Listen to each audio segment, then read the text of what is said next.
যদি জানের মায়া থাকে তবে এক এক করে আসিস না, সবাই একসাথে আয়। এ কথা শোনা মাত্রই সব গার্ড শিবায়ের দিকে ঝাঁপিয়ে পড়ল। শিবায় সজোরে গর্জন করে প্রথম যে গার্ড সামনে এলো তাকে ঘুষি মেরে তার ছুরিটা ছিনিয়ে নিল। হাতে ছুরি আসতেই শিবায় বেপরোয়া হয়ে উঠল। তার ছুরি অনবরত চলতে লাগল। করিডোরে দাঁড়িয়ে থাকা অবন্তিকা শিবায়ের এই রূপ দেখে ভয়ে চোখ বন্ধ করে নিল।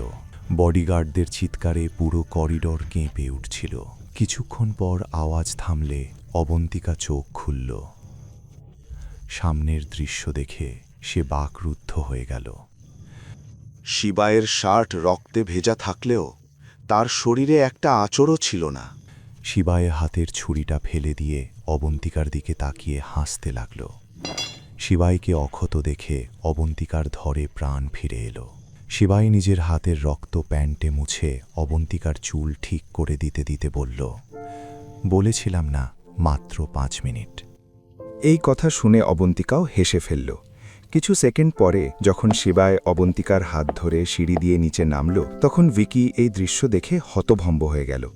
সে ভেবেছিল সে শিবায়ের লাশ দেখবে, কিন্তু এখানে তো শিবায় বেঁচে ছিল। এটি দেখে ভিকির রাগ আরও বেড়ে গেল, কিন্তু সে আর কী বা করতে পারত। শিবায় রাগী চোখে ভিকির দিকে তাকালো এবং ধীরে ধীরে তার দিকে এগিয়ে যেতে লাগল। শিবায় যত কাছে আসছিল ভিকির গলা তত শুকিয়ে আসছিল। শিবায় ভিকির খুব কাছে পৌঁছে গিয়েছিল, কিন্তু ভিকিকে কিছু বলার আগেই সে পেছন থেকে গুলি চলার শব্দ শুনতে পেল।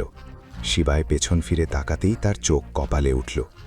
কেউ একজন অবন্তিকার মাথায় বন্দুক ঠেকিয়ে রেখেছিল, আর সে অন্য কেউ নয়, স্বয়ং হেডশট ছিল। তারপর হেডশট শিবায়ের দিকে তাকিয়ে হাসতে লাগল।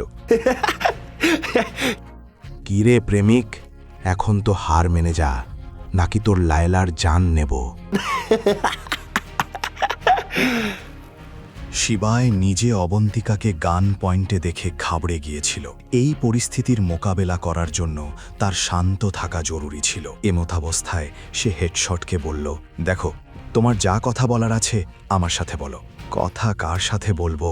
আমি তো এখানে কাজ শেষ করতে এসেছি। সুপারি তো তোর নামে পেয়েছিলাম, কিন্তু তুই যখন বাগে আসছিলি না তখন দিদিকে ধরতে হলো। শিবায় বুঝতে পারছিল না যে তাকে মারার সুপারি কে দিতে পারে। শিবায় কিছু বলার আগেই ভিকি লাফালাফি করে বলল, এখন কি হলো? বেরিয়ে গেল সব দাপট। অন্যদিকে নিজের ছোট বন্দুক লোড করতে করতে হেডশট বলল, বেটা, সত্যি বলছি, আমাদের মেজর যদি না আসতেন তবে মা কাসাম খেয়ে বলছি তোকে এখানেই পুঁতে দিতাম। শিবায় এই কথা শুনে হঠাৎ শান্ত হয়ে গেল এবং তার হাসি পেল। সে বলল, মেজর? তোর মেজরের আমার সামনে কোনো যোগ্যতা নেই। শিবায়ের এই কথা হেডশটের পছন্দ হলো না। আসলে হেডশট যে মেজরের কথা বলছিল সে অন্য কেউ নয়, স্বয়ং শিবাই ছিল। হেডশট অবন্তিকার মাথা থেকে বন্দুক সরিয়ে শিবায়ের দিকে লক্ষ্য স্থির করে বলল, খুব হাসছিস? আমাদের বসের নামে, আমাদের মেজরের নামে মজা উড়াচ্ছিস? হেডশটের রাগ দেখে ভিকি তৎক্ষণাৎ তার কাছে এসে বলল, একে এখনই মেরো না, আমি চাই ও আমার পায়ে পড়ে ক্ষমা চাক। হেডশট জোর দিয়ে শিবাইকে হাঁটু গেড়ে বসতে বলল। শিবায় একটা গভীর শ্বাস নিল এবং বলল, যা করার কর, কিন্তু আমি ক্ষমা চাইব না। ক্ষমা তো তোর বাপকেও চাইতে হবে। আর এই বলে হেডশট আবার অবন্তিকার মাথায় বন্দুক ঠেকিয়ে দিল। এটি দেখেই অবন্তিকা ঘাবড়ে গেলেও শিবায়ের মুখে ভয়ের কোনো চিহ্ন ছিল না। শিবায় গিয়ে সোফায় বসে পড়ল। অবন্তিকাও কিছুই বুঝে উঠতে পারছিল না। 3 পর্যন্ত গুনব, এর মধ্যে যদি তোকে ভিকির পায়ে পড়ে থাকতে না দেখি তবে আজই এর চ্যাপ্টার ক্লোজ করে দেব। এই কথা শুনে অবন্তিকা চোখ বন্ধ করে নিল। হে মহাকাল, বাঁচান! কিন্তু শিবায়ের মুখ ছিল একদম শান্ত। হেডশটের দিকে এক দৃষ্টে তাকিয়ে শিবায় পকেট থেকে সিগারেটের প্যাকেট বের করল। সে একটি সিগারেট খোঁটে নিয়ে প্যাকেটটি অবহেলার সাথে টেবিলের ওপর ছুঁড়ে দিল।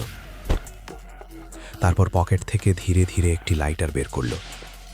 তার আঙুলগুলো লাইটারের ঠান্ডা মেটালের ওপর স্থির হলো এবং তার মুখে একটি হালকা হাসি ফুটে উঠল, যেন এই লাইটারটি তার অনেক গোপন রহস্যের সাক্ষী। হঠাৎ অবন্তিকা অনুভব করল যে তার মাথায় ঠেকানো বন্দুকটি কাঁপছে। অবন্তিকা চোখ খুলে দেখল হেডশটের হাত কাঁপছে। শুধু হাত নয়, তার পুরো শরীর কাঁপছিল। কপাল থেকে ঘাম ঝরছিল এবং শ্বাসকষ্ট হচ্ছিল। অবন্তিকা বিভ্রান্ত হয়ে পড়ল যে মানুষটি তাকে মারার জন্য প্রস্তুত ছিল সে হঠাৎ এমন ভিজে বিড়াল হয়ে গেল কেন? হেডশটের হাত থেকে বন্দুক নিচে পড়ে যেতেই ভিকির নজর তার দিকে গেল। ভিকি বুঝতে পারছিল না হেডশটের আসলে কি হয়েছে। দেখতে দেখতে হেডশট হাঁটু গেড়ে মাটিতে পড়ে গেল। তার অবস্থা প্রায় আধমরা মানুষের মতো হয়ে গেল। মুহূর্তের মধ্যে খেলার মোড় ঘুরে গেল। এখন প্রশ্ন হলো, শিবাইয়ের আসল পরিচয় কি সবার সামনে চলে আসবে? অবন্তিকা কি জানতে পারবে যে শিবাই তার 12 বছর আগের সেই ভালোবাসা ছিল? বাকি গল্প জানতে দেখুন পরের এপিসোড শুধুমাত্র পকেট এফএম-এর ইউটিউব চ্যানেলে। আর শিবাই এক বিনাশাকের সব এপিসোড শুনতে পকেট এফএম অ্যাপ ডাউনলোড করুন এবং বর্ণনায় দেওয়া লিঙ্কে ক্লিক করুন।